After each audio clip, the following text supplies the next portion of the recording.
नमो नारायण, जय महाकाल, जय माँ बगलामुखी। मेरा पहले का वीडियो था अच्छा समय आने से पहले भाग्य बदलने का संकेत। अब इसी का एक नेगेटिव पॉइंट भी सुनिए कि जब आपका बुरा समय आने वाला होता है तो भी आपको ये 6 संकेत देखने को मिलते हैं। सुख और दुख जीवन का पहलू है। जो इंसान सुख और दुख से घबरा जाता है उसने रियल मायनों में लाइफ की साइकिल को नहीं समझा। हम जो कुछ भी इस समय कर रहे हैं वो हमारे प्रेजेंट के कर्मा है। हम जो कुछ भी भोग रहे हैं वो हमारे प्रीवियस कर्मा है। तो हमें पिछले जन्मों का कर्मों का जो लेखा जोखा होता है वो देखने को इस जन्म में मिलता है। और कोई भी इंसान, स्वयं प्रभु भी इन कर्मों के लेखा जोखा और समय से नहीं बच पाए हैं।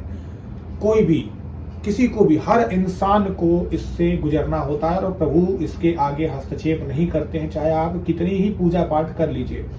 अब सवाल यहाँ पर यह आता है कि अगर आप पूजा पाठ करके आपको सब कर्मों का ही लेखा जोखा रखना है तो आप ये बताइए कि फिर भगवान को क्यों ना याद करें, हम क्यों याद करें। सही बात है, बिल्कुल सच बात है। आप में से 99% तो नहीं लेकिन 1% के दिमाग में भी अगर ये ख्याल आया तो ख्याल तो है, क्वेश्चन तो है ही एक, तो हम क्यों भगवान की भक्ति करें जब सब कर्मों का ही लिखा जोखा है। तो जो मन में आए वो करिए, है ना।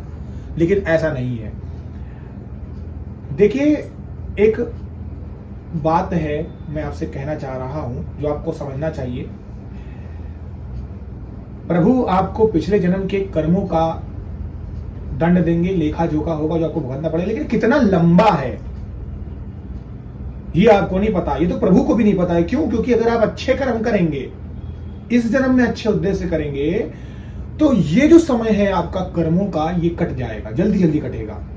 क्योंकि स्वयं ईश्वर कहते हैं कि मेरा पुत्र या पुत्री मेरी प्रार्थना कर रहा है, मेरी पूजा पाठ कर रहा है, इसको अच्छा समय जल्दी देना है मुझे। अब लाओ इसके कर्मों को मैं थोड़ा स्पीड से चलाता हूं। लेकिन कर्म जो है वो 10 के 10 जो दंड है वो 10 के 10 दंड आप भुगतेंगे। लेकिन कितना जल्दी भुगतेंगे, कितना लेट भुगतेंगे, ये आपके कर्मों के ऊपर है।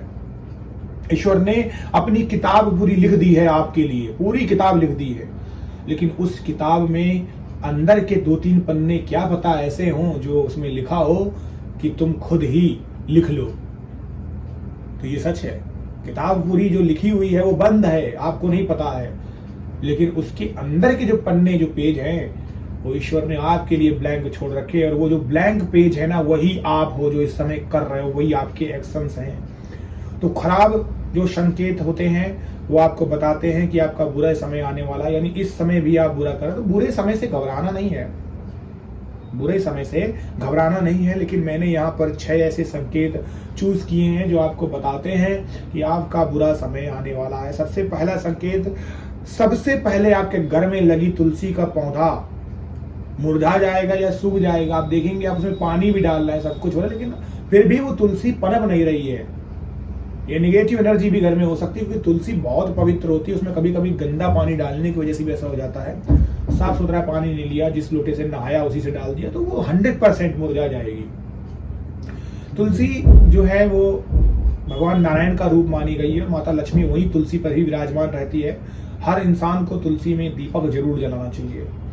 तो तुलसी सबसे पहले मुरझा जाती है, सबसे पहले सूख जाती है। जब भी आप पूजा पाठ करेंगे, आपका पूजा का जो दीपक है वो एकदम से बुझ जाए। देखिए, मैं फिर से कह देता हूं, किंतु परंतु लेके बात नहीं करनी है। अगर आपके घर में एसी नहीं है, पंखा नहीं है, खिड़की नहीं है, कूलर नहीं, कहीं से भी कोई हवा का उस जगह में आने का मार्ग नहीं है और फिर भी आपका दिया बुझ जा रहा है, एक बार माचिस लगाई फिर बुझ गया, चलिए एक और इसमें पॉइंट रख सकते, हो सकता है ऐसा भी हो सकता है कि उस दिए की जो लौ हो सही ना हो या गीली हो बत्ती, ऐसा भी नहीं है तो भी अगर बुझ जा रहा है तो गलत है।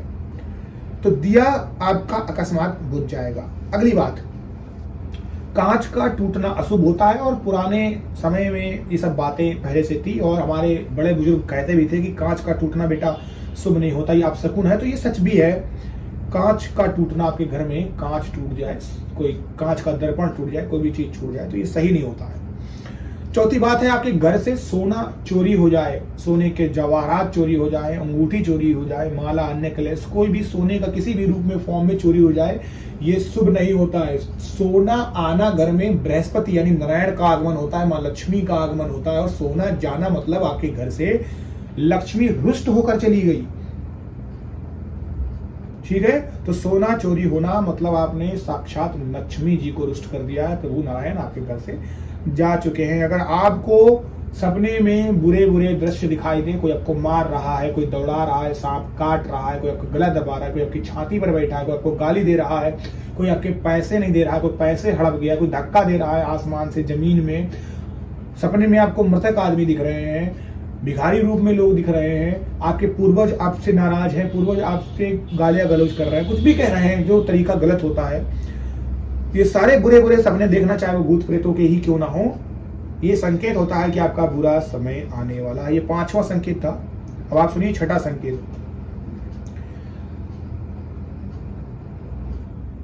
जो कुत्ते और बिल्ली होते हैं, इन लोगों को पराशक्ति, पारलौकिक शक्ति को देखने का, सूंघने का एहसास बहुत जल्दी हो जाता है। आप अपने घर में कुत्ता पाल के देखिए, कोई भी चीज होगी कुत्ता सबसे पहले अपने ऊपर ले लेगा और एकाएक से वो भौंकना भी चालू कर देता है, क्योंकि उसे सब चीजें दिखती हैं।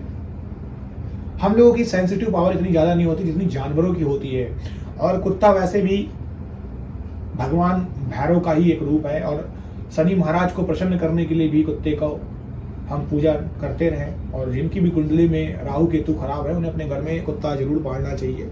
लेकिन कुत्ता पालना या ना पालना ये व्यक्ति विशेष की अपनी खुद की स्वतंत्रता है, इसमें मैं कुछ नहीं करूंगा। लेकिन अगर आपका कुत्ता या बिल्ली अनायास ही किसी और देख के रो रहा है और ये क्रिया कई दिनों से चल रही है, तो ये भी संकेत हो सकता है कि बुरा तो समय आपका आने ही वाला है। कोई निगेटिव एनर्जी भी आपके घर में घुस चुकी है या इंटर करने की कोशिश कर रही है काफी दिनों से। और वैसे भी अगर आपके घर में निगेटिव एनर्जी इंटर कर जाएगी तो जाहिर सी बात है बुरा समय तो वैसे भी अब आपका आ ही जाएगा। तो बुरा समय आने से पहले ये 6 संकेत आपको देखने को मिलते हैं जो सबसे इंपॉर्टेंट है। संकेत तो बहुत ज्यादा है, लेकिन ये मैंने सेम 6 संकेत लिए हैं जो बहुत मुझे अच्छे लगे, इंपॉर्टेंट लगे। सो अगर आपको मेरा ये आज का वीडियो पसंद आया है तो इसे लाइक और शेयर करें। अगले वीडियो में आपसे मेरी मुलाकात होगी। अभी के लिए आप लोग स्वस्थ रहें, अच्छे से रहें और अध्यात्म में यूं ही आगे बढ़ते रहें। आप सभी लोगों को कल्याण हो। नमो नारायण। जय महाकाल, जय मां बगला मुखी, जय श्री राम।